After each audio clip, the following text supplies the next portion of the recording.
Selamat pagi dan selamat datang kepada Bapak dan Ibu peserta webinar Rumah Sakit Ukrida yang bekerja sama dengan Fakultas Kedokteran dan Ilmu Kesehatan Ukrida.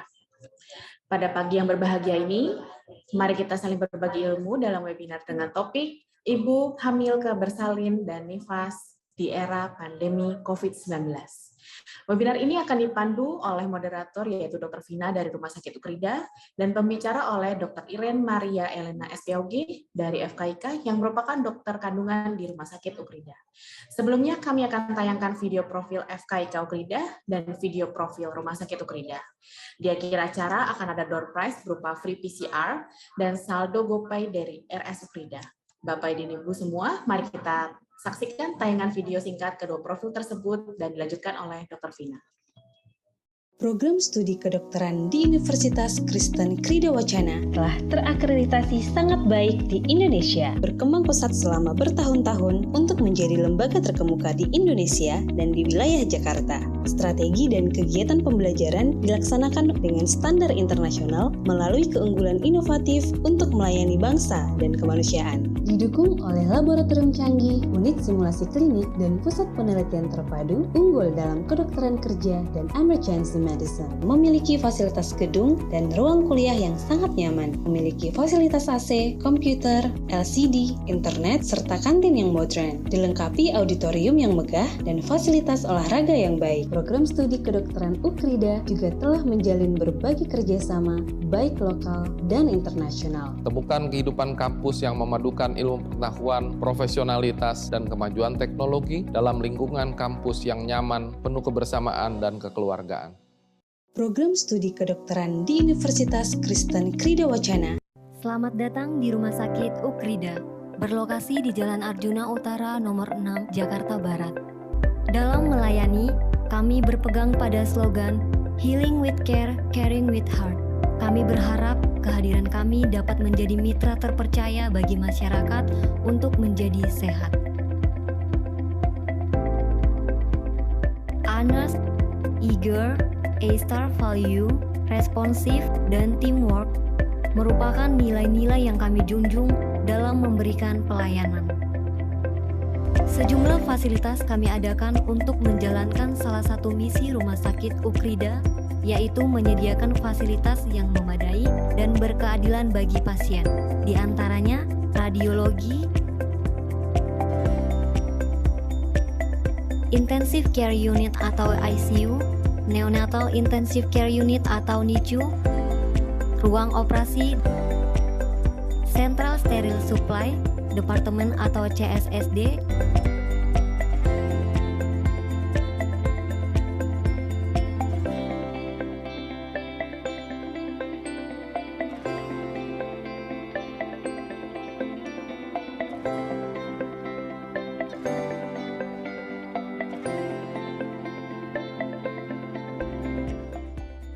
Rumah Sakit Ukrida dapat memanusiakan manusia.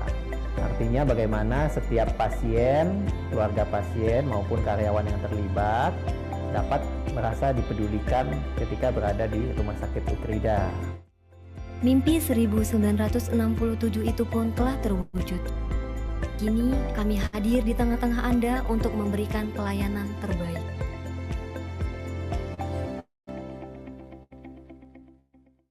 Selamat pagi Dr. Iren dan selamat pagi para peserta webinar. Pada pagi hari ini, sebentar lagi kita akan memulai webinarnya. Sebelum memulai webinar, saya akan membacakan CV Dr.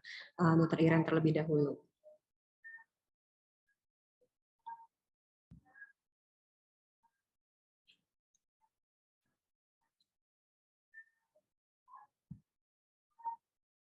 Oke, berikut untuk CV Dr. Iren. Dr. Iren Maria Elena, spesialis kandungan. Beliau merupakan lulusan dari Fakultas Kedokteran Ukrida pada tahun 2000 sampai tahun 2002 sampai 2008. Pada tahun 2010 sampai 2014 beliau menyelesaikan program studi kandungannya di East Avenue Medical Center Department of Health Philippines. Kemudian pada tahun 2015 sampai 2016 beliau menyelesaikan residensi adaptasinya di Fakultas Kedokteran UI. bagian obstetrik dan ginekologinya. Kemudian untuk saat ini Dr. Iren sendiri bekerja sebagai staf akademik di bagian Departemen Obstetrik dan Ginekologi di FK Ukrida, dan juga sebagai dokter obstetrik dan ginekologi di Rumah Sakit Ciputra, Rumah Sakit Ukrida, dan Nabila Medical Meruya.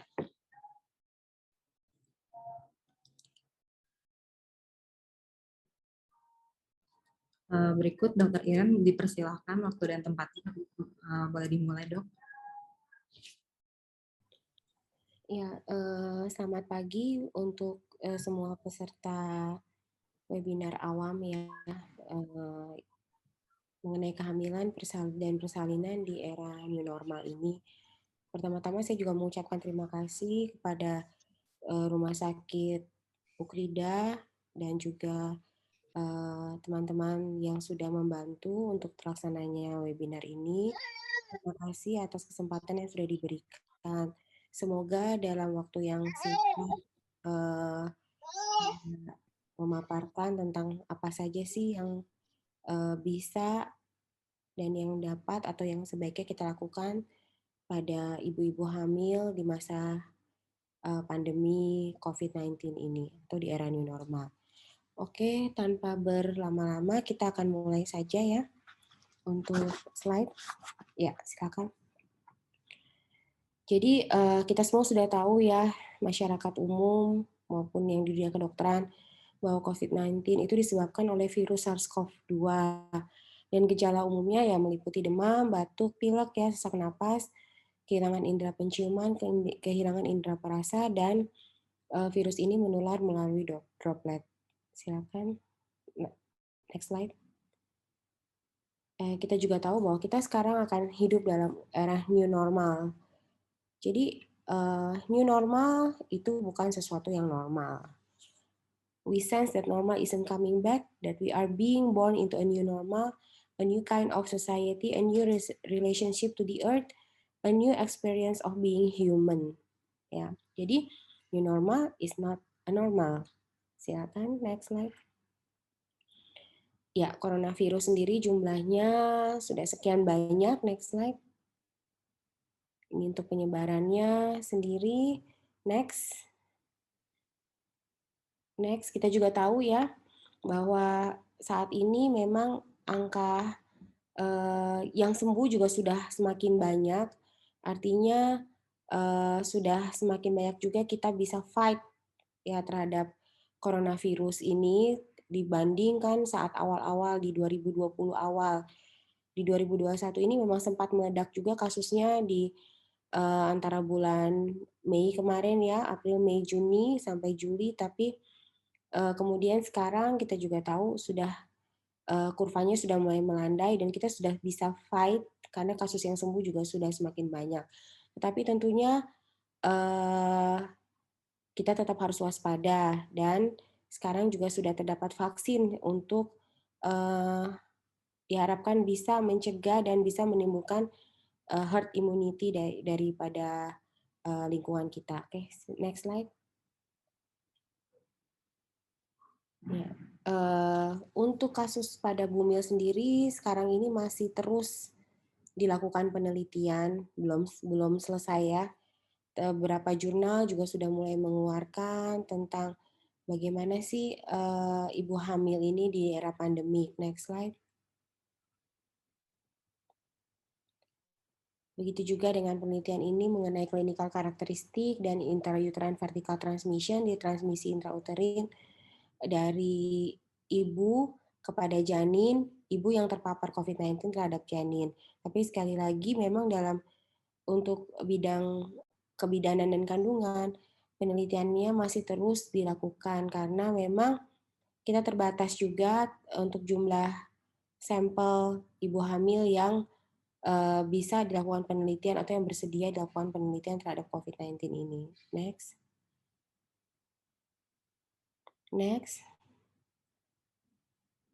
Nah, kita langsung masuk ya pada kehamilannya.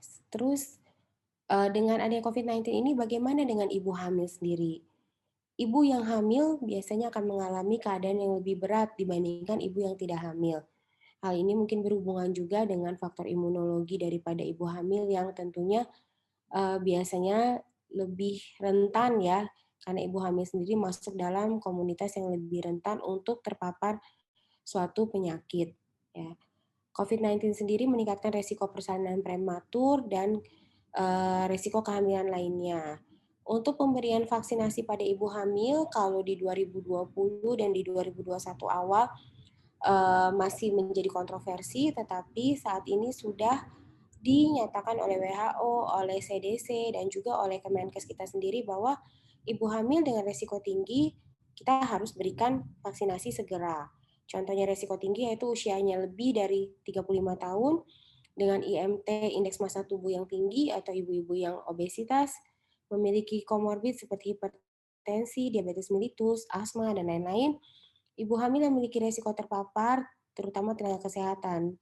Maksudnya di sini adalah tenaga kesehatan yang hamil, ya misalnya pada bidan, perawat, dokter yang melayani di lini 1 dan dia sedang hamil.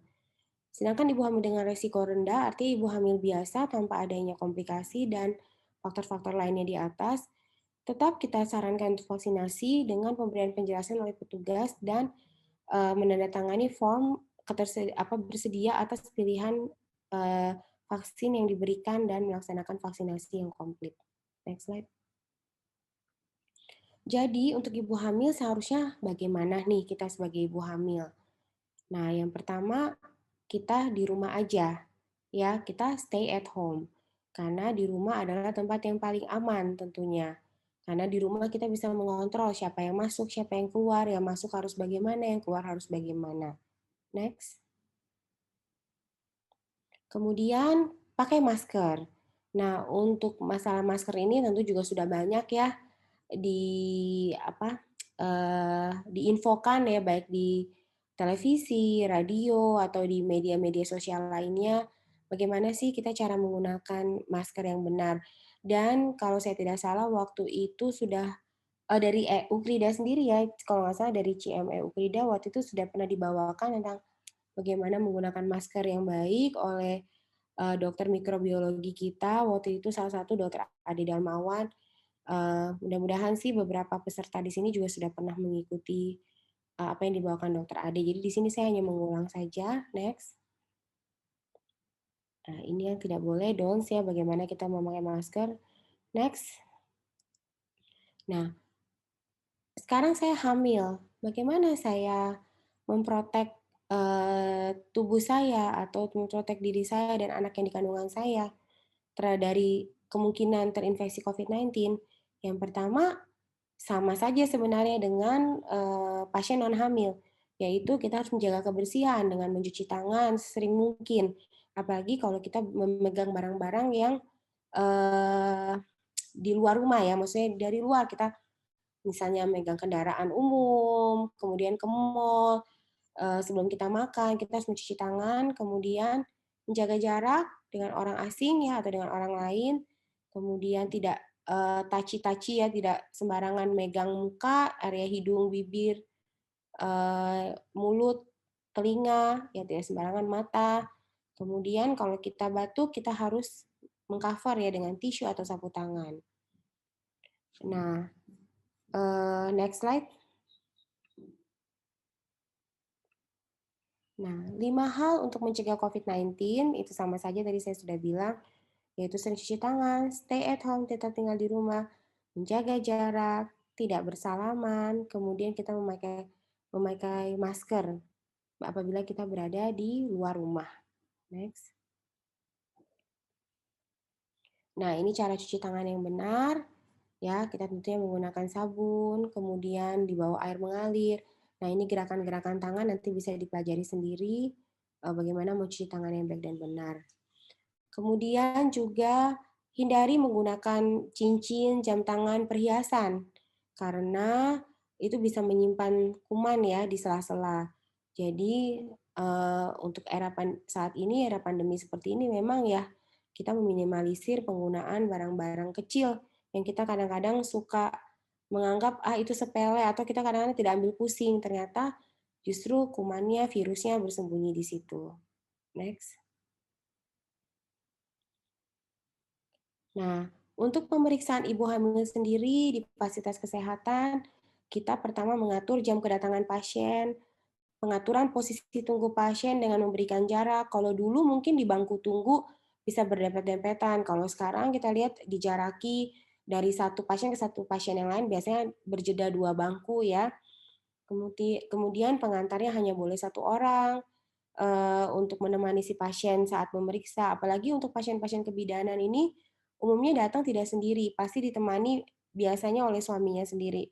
Kalau suaminya nggak bisa, biasanya oleh mamanya atau oleh kakaknya, adiknya. Jarang saya mendapati ibu hamil yang datang sendirian untuk periksa hamil. Kemudian jangan bawa anak kecil ke fasilitas kesehatan ya. Jadi kalau saat ibu kontrol, ya kontrol saja, nggak usah anaknya dibawa. Kalau bisa seperti itu. Jadi mungkin anaknya bisa dititipkan ke keluarganya terdekat, ke neneknya atau ke bibinya, dan ibunya datang dengan ayahnya untuk periksa. Dan saat ini juga di beberapa rumah sakit sudah menyediakan telekonsultasi. Memang untuk saya sendiri, pengalaman saya di rumah sakit saya sudah tersedia adanya telekonsultasi ya, mungkin nanti di UKRIDA juga akan disediakan telekonsultasi. Tetapi memang pada pasien kebidanan ini agak kesulitan karena kadang-kadang kita membutuhkan pemeriksaan penunjang USG dan rata-rata bumil yang datang itu ingin melihat bayinya lewat USG. Sehingga walaupun tersedia telekonsultasi, tapi untuk pasien kebidanan itu jumlah pasien yang melakukan telekonsultasi itu lebih sedikit ya dibandingkan anak dan mungkin penyakit dalam. Karena gitu, dari pasien saya sendiri mereka mengatakan, "Nggak enak dok, saya mau lihat baby saya mau anak saya di USG dulu." Jadi, kendalanya kadang mereka nggak mau telekonsultasi karena tidak bisa melihat anaknya lewat USG. Next. Nah, sekarang ini bagaimana kita untuk ibu hamil ya, kapan aja sih kita melakukan kunjungan? Jadi sebenarnya kalau berdasarkan WHO, dari sejak zaman sebelum COVID-19, kunjungan pemeriksaan kehamilan itu minimal 4 kali berdasarkan WHO. Kita juga tetap berpatokan dari situ, yaitu pemeriksaan pertama saat kita tahu kita hamil, saat kita merasa atau, "Oh, kayaknya hamil nih, sudah telat mens." Kemudian, sudah, melakukan tes pemeriksaan lewat urin, ya lewat air kencing, dilihat, wah hasilnya positif.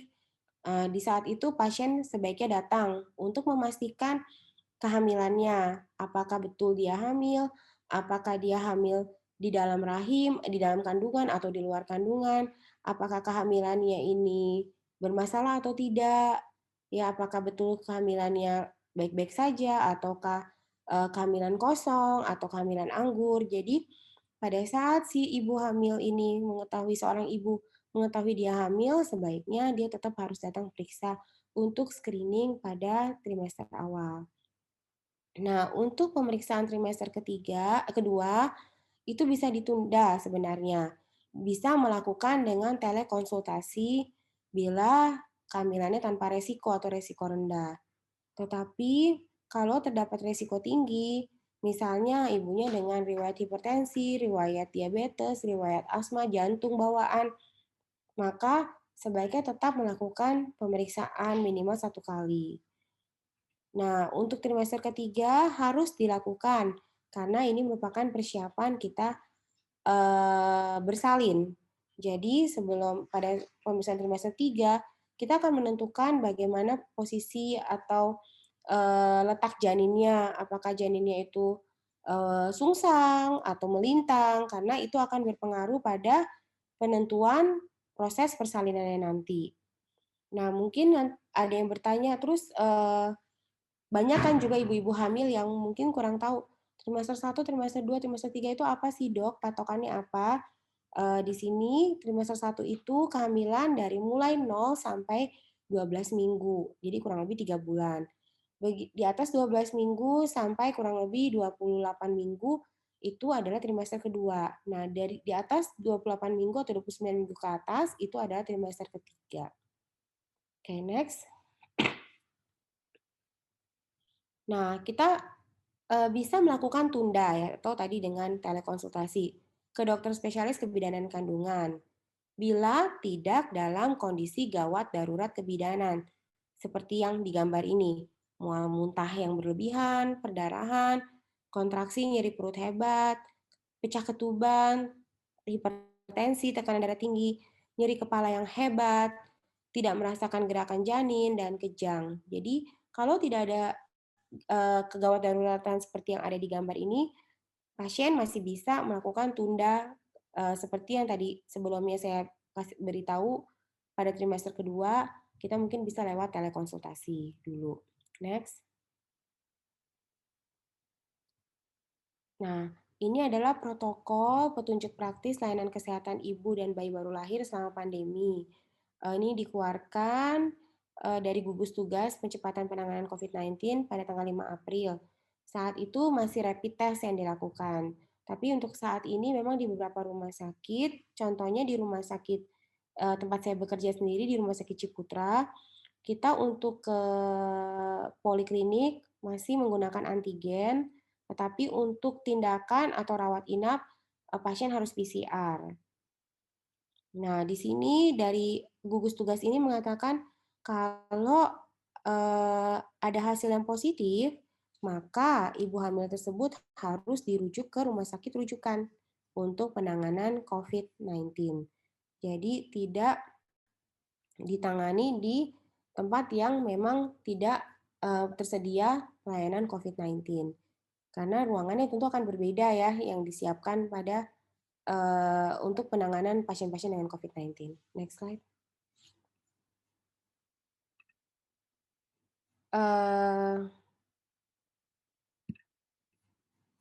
Sebentar. Nah, untuk persalinan, rekomendasi pertolongan persalinan sendiri atau pasien terkonfirmasi COVID-19, maka kita lakukan persalinan sesuai dengan indikasi obstetri, tapi juga disesuaikan dengan ketersediaan SDM. Jadi sebenarnya tidak ada patokan bahwa karena COVID pasien itu harus disesar, tidak seperti itu. Jadi apakah persalinan normal masih bisa dilakukan pada pasien COVID? Masih bisa tentunya. Jadi indikasi dilakukannya sesar itu tetap kita memakai patokan dengan indikasi obstetriknya, artinya kita melihat kondisinya, tetapi masalahnya kita harus melihat juga SDM yang ada di rumah sakit tersebut. Oleh sebab itu kenapa mungkin kalau banyak yang mendengar pada pasien pada pandemi ini, banyakkan pasien yang terpapar COVID-19 pasti dilakukan seksio sesaria. Sekali lagi saya bilang disesuaikan dengan kondisi hamilnya itu sendiri. Apakah memang ada kontraindikasi untuk melahirkan secara normal per vaginam atau memang pasien tersebut masih bisa dilahirkan secara normal per vaginam. Nah, ditambah lagi kita harus melihat SDM daripada rumah sakit tersebut. Jadi misalnya kalau memang SDM-nya sedikit dan semuanya terfokus pada harus dialihkan semuanya untuk penanganan COVID, tidak ada yang bisa memantau partus normal, karena tentunya kita tahu partus spontan per vaginam itu membutuhkan waktu, takes time, sedangkan tenaga kesehatannya kurang yang bisa memantau kemajuan persalinan per jam sampai pasien itu dari bukaan misalnya 4 cm sampai 10 cm, maka biasanya kita bisa menaikkan pasien tersebut untuk dilakukan seksio sesaria. Itu salah satu contoh SDM ya, kekurangan SDM contohnya seperti itu. Atau resiko lainnya, misalnya kita nggak punya sarana memang untuk dilakukannya partus spontan per vaginam, tidak ada ruangan, misalnya tidak ada ruangan bersalin yang sesuai untuk persalinan per vaginam, yang ada hanya ruangan operasi, yang mau tidak mau kita melakukan seksio sesaria. Tetapi sebenarnya COVID-19 sendiri tidak menjadi indikasi untuk langsung dilakukannya SC. Oke, next slide. Nah, di sini ibu dengan status ODP ya, orang dalam pengawasan dapat menyusu langsung dengan menggunakan masker bedah mencuci tangan sebelum dan setelah kontak dengan bayi, dan membersihkan area permukaan kontak. Sedangkan ibu dengan kasus PDP atau terkonfirmasi COVID-19 tetap dapat menyusui bayinya dengan menggunakan masker N95 atau face shield, dan bayi juga menggunakan face shield khusus. Walaupun untuk face shield-nya bayi ini saya baca sih belum ada rekomendasi ya dari WHO sendiri, karena takut juga mengganggu ya, suka ngap katanya bayinya kalau dipakein face shield. Tapi dari Germa sendiri sih menyarankan untuk dipakaikan face shield khusus pada bayi apabila ibunya terkonfirmasi COVID-19. Catatan penting di sini, ibu tidak diperkenankan untuk melakukan inisiasi menyusui dini, bayinya dirawat di ruang isolasi, tidak boleh rawat gabung, dan pelayanan AKDR untuk IUD ya atau spiral, alat kontrasepsi dalam rahim tetap boleh dilakukan. Next.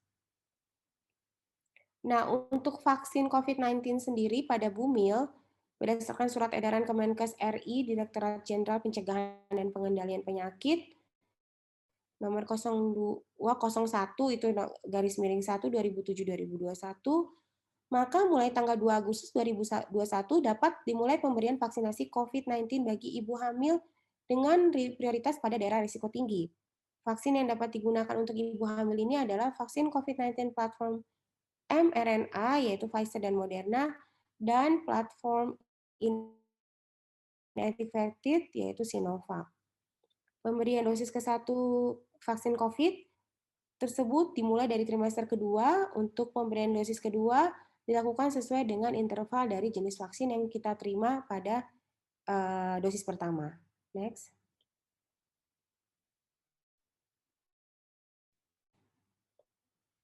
Ya, tentunya kita harus be informed, be prepared, be smart, be safe, be ready to fight COVID-19.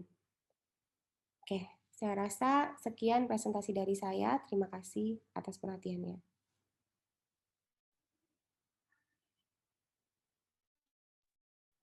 Oke, terima kasih Dr. Iren untuk pemaparannya yang sangat rinci dan jelas. Saat ini kami membuka sesi tanya jawab. Di sini sudah ada beberapa pertanyaan, Dok. Yang pertama dari Jessica Irawan. Bagaimana prosedur melahirkan untuk ibu hamil yang terpapar COVID?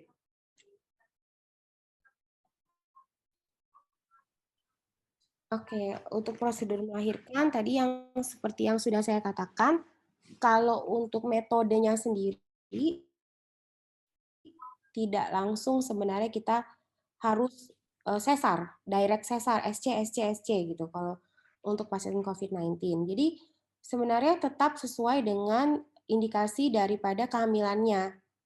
Ya, jadi mungkin saya jelaskan dulu satu persatu. Jadi kalau pasien hamil itu datang ke rumah sakit kita, kemudian dia mau bersalin, pada saat tentu harus dicek ya, kalau di beberapa rumah sakit sekarang mengharuskan PCR. Ya, itu saya juga mungkin beda-beda di masing-masing rumah sakit, ada yang masih antigen, tetapi sudah banyak sekarang mewajibkan untuk PCR, karena PCR juga sekarang harganya sudah tidak terlalu mahal, dan juga sudah bisa cepat dilakukan ya, sudah bisa cepat keluar hasilnya. Jadi mengharuskan pasien itu untuk PCR. Nah, kita lihat hasilnya, selama dia masih menunggu PCR keluar, berarti dia adanya di screening area. Dia tidak boleh naik langsung ke ruang steril ya, maksudnya ruang yang zona hijau maksudnya. Nah, kemudian dia akan di PCR keluar hasilnya negatif, maka pasien tersebut bisa naik ke zona hijau. Nah, tapi kalau PCR positif, berarti dia terkonfirmasi COVID-19. Nah, kita lihat lagi nih indikasi, kita lihat lagi masalah kehamilannya. Apakah dia atau pada saat kita cek misalnya ada kontraindikasi untuk melakukan persalinan normal. Kalau memang tidak ada kontraindikasi untuk melakukan persalinan normal, nah kita lihat lagi ketersediaan sumber daya manusia di rumah sakit kita. Kalau memang ternyata di rumah sakit kita tidak ada tersedianya ruang bersalin yang khusus untuk COVID ya, misalnya disendirikan, lebih baik lagi dengan tekanan negatif. Kita punya chamber seperti tadi yang di slide saya yang ada foto chamber dari apa sih namanya, kayak tutup lah ya, tudung ya, untuk di ibu hamilnya, di kepala ibu hamilnya itu. Kalau memang tidak ada, yang tersedia hanya kamar operasi isolasi misalnya seperti itu, maka kita lakukan seksio sesaria. Tapi kalau memang ada dan tersedia SDM yang memang dikhususkan untuk persalinan normal dengan COVID-19, artinya di sini tenaga kesehatan yang bertugas di situ harus menggunakan APD paling tidak level 3, maka persalinan spontan per vagina masih bisa kita proceed, masih bisa kita lakukan.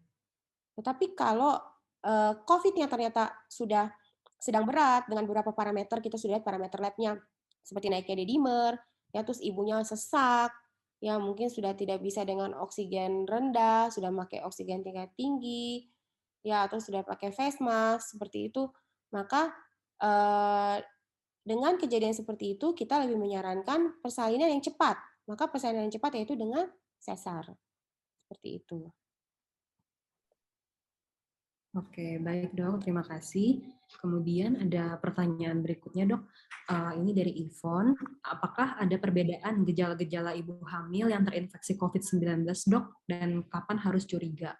Kemudian pertanyaan keduanya, apakah benar hamil yang terinfeksi COVID-19 ini berisiko mengalami gejala berat? Apa saja risiko keparahannya dok, dan bagaimana cara supaya kita supaya bisa mencegah perparahan gejala saat terinfeksi COVID-19 tersebut dok? Ya, jadi kalau untuk gejala sama aja sebenarnya kayak pasien umum ya, pasien yang non hamil maksudnya sama aja seperti itu, tidak ada bedanya. Tetapi untuk tingkat beratnya memang karena ibu hamil ini kan terjadi perubahan fisiologis juga pada tubuhnya. Jadi baik itu fungsi jantung, fungsi paru-paru, kerja jantungnya, kerja paru-parunya, itu semua berubah pada kehamilan. Sehingga kita tahu sendiri untuk COVID-19 ini kan yang diserang memang paru-parunya. Jadi sometimes pada ibu hamil itu lebih apa ya, karena mungkin sudah berat bebannya juga dengan kehamilannya sendiri, ditambah penyakit COVID-19 yang menyerang paru-paru ini, gejalanya biasanya langsung bisa sedang berat kalau sudah terinfeksi. Tapi kalau untuk gejala awalnya seperti demam, flu, hilang indera pengecap, indera penciuman, meriang, badannya sakit-sakit, itu semua sama aja seperti yang umum terjadi pada pasien non hamil. Nah, jadi kalau untuk mencegahnya, ya begitu seorang ibu hamil ada gejala flu saja, kita jangan denial. Itu yang saya selalu bilang sama pasien saya. Mereka suka, apalagi waktu awal-awal itu ya, waktu pas lagi rame-ramenya yang naik, banyak sekali tuh yang datang WA, terus dia bilang, dok, saya kayak demam, terus meriang, badannya udah mulai kayak mau flu. Jangan denial, lakukan swab. Itu selalu saran saya, swab aja, swab. Terus, tapi enggak, dok, saya kan nggak kemana-mana, gitu.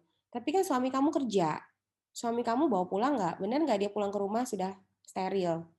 Gitu. Jadi swab aja gitu. Memang banyak yang denial, banyak yang takut tidak mau melakukan. Tapi saya selalu bilang swab, kita lebih baik tahu, kemudian kita menangani dari awal sebelum dia menjadi gejala yang sudah sedang berat.